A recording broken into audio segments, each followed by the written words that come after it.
For our final example, we'd like to solve tangent of x plus the square root of 3 is equal to the secant of x over the interval from 0 to 2 pi.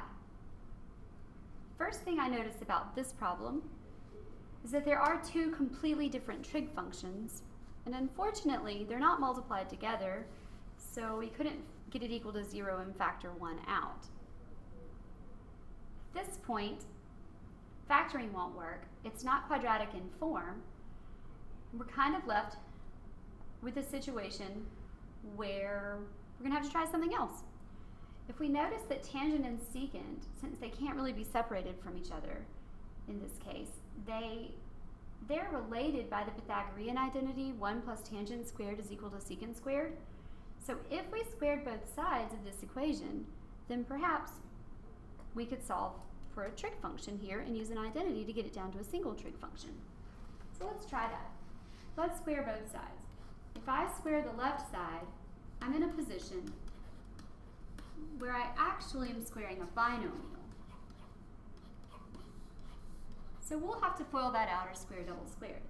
So we get tangent squared of x plus 2 square root of 3 tangent of x plus a whole 3 is equal to secant squared of x.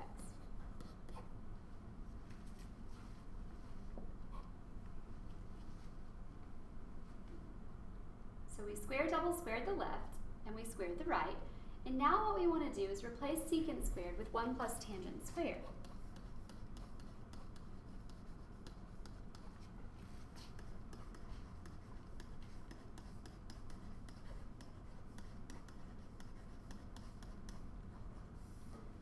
So we have tangent squared of x plus 2 square root of 3 tangent of x plus 3 is equal to 1 plus tangent squared. Now if we start kind of combining like terms and trying to get it equal to 0, we see that the tangent squareds actually cancel. And we're left with 2 square roots of 3 times the tangent of x plus 3 is equal to 1. Now it turns out we don't need to get it equal to 0 because we're not in a situation where we need to factor anymore. We only have a single trig function left, just a tangent.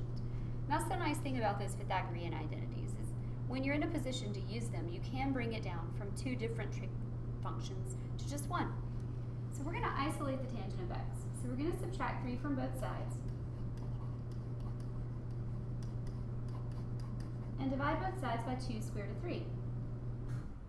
So really we have tangent of x is equal to negative 2 divided by 2 square roots of 3, which simplifies to tangent of x equals negative square root of 3 over 3. At this point, this should be recognizable from our unit circle. We know that tangent is square root of 3 over 3 at 30 degrees. So that's going to be our reference angle. So our reference angle is going to be 30 degrees or pi over 6.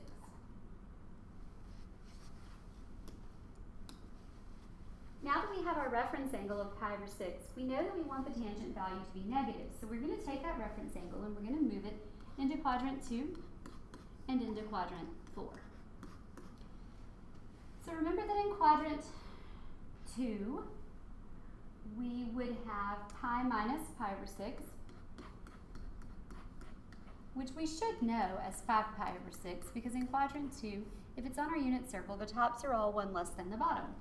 And then for quadrant 4, we should have 2 pi minus pi over 6, which would give us 11 pi over 6, because in quadrant 4, the tops are all 1 less than twice the bottom. So it looks like those are my 2 answers. However, because I squared both sides along the way, there's always a chance that one of those could be extraneous, or both, and we would have no solution at all. So we do need to check this. Right now, we're looking at 5 pi over 6 and 11 pi over 6 as our possible solutions. So let's take a minute and let's go back to the original and let's substitute in 5 pi over 6. So we have tangent of 5 pi over 6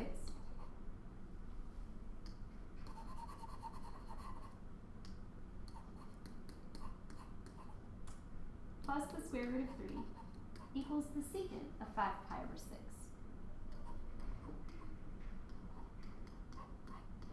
And remember that when you check out secant, you can rewrite it as 1 over cosine of 5 pi over 6.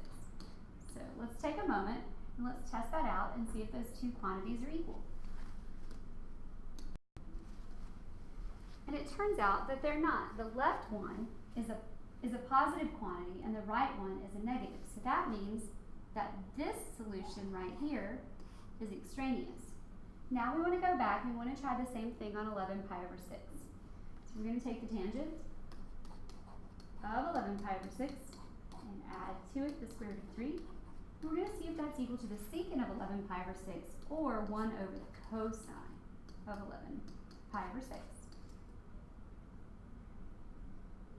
So let's take a minute, consult our unit circle, and see if those two quantities are equal.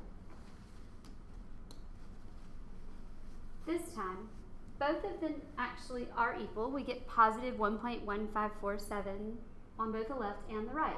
So the only solution to this equation between the interval 0 and 2 pi is 11 pi over 6.